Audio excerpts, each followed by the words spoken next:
Hello, on se retrouve aujourd'hui pour la suite de la série de vidéos sur les affaires que j'ai achetées pour mon chien. On continue avec le côté de l'indécence. Oui, je n'ai qu'un chien et pourtant 10 milliards de choses au niveau du harnais, collier, laisse, etc. Il y a aussi un peu de toutes les tailles parce que j'achète en avance sans savoir la taille de mon chien, mais je profitais des promos, des fins de collection, etc. Bref, faut que j'arrête de me trouver des excuses. Donc ça, ce sera potentiellement son harnais de chiot parce qu'il est vraiment très petit. Mais j'ai adoré ce motif-là, donc j'ai pris le dernier qui était disponible. Donc ça vient de chez Pet Pushko. Il est en bordeaux avec des petits arcs-en-ciel et j'ai pris le sac à caca qui est assorti. Dès que je peux, je prends l'ensemble.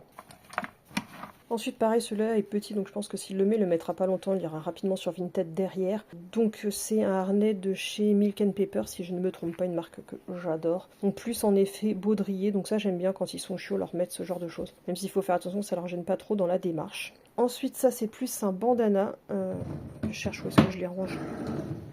Un bandana que j'avais gagné sur le site de la cerise quelque chose, je crois, je ne sais plus. Mais c'est un grand bandana avec des fleurs de cerisier en gris, donc autant vous dire que je l'adore. Ensuite, j'ai un bandana qui m'avait été offert par Tata Leslie pour mon futur bébé. Donc elle avait pris le super grand moment où 191B avait fermé sa boutique. Elle avait profité des promos pour me l'envoyer en surprise. Donc pareil, toujours thème sushi, etc. Je pense qu'il y a une chance sur deux que ça aille bien avec la race de mon futur chien. J'ai dit ça, je dis rien, de toute façon vous avez un peu été spoil parce que je recherche.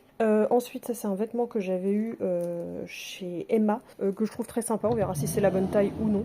Mais je pense qu'il faut quelques différentes tenues en fonction de là où on va et des activités. Ensuite, ce harnais que j'avais craqué complètement donc chez Possumpo boutique qui avait fait que j'avais craqué dessus parce que j'adore les gummies. Vous avez vu qu'il y a quelques petits, dans les vidéos précédentes, quelques trucs à base de gummies qui traînent dans mes achats. Donc voilà, je l'ai pris en très grand, alors potentiellement il est beaucoup trop grand, mais bon, comme je ne sais pas si mon chien fera entre 7 et 14 kilos, voilà, donc pareil, j'ai pris le sac à caca assorti. Au pire, j'essaierai de voir si en plus il est réversible, mais j'aime pas l'autre côté.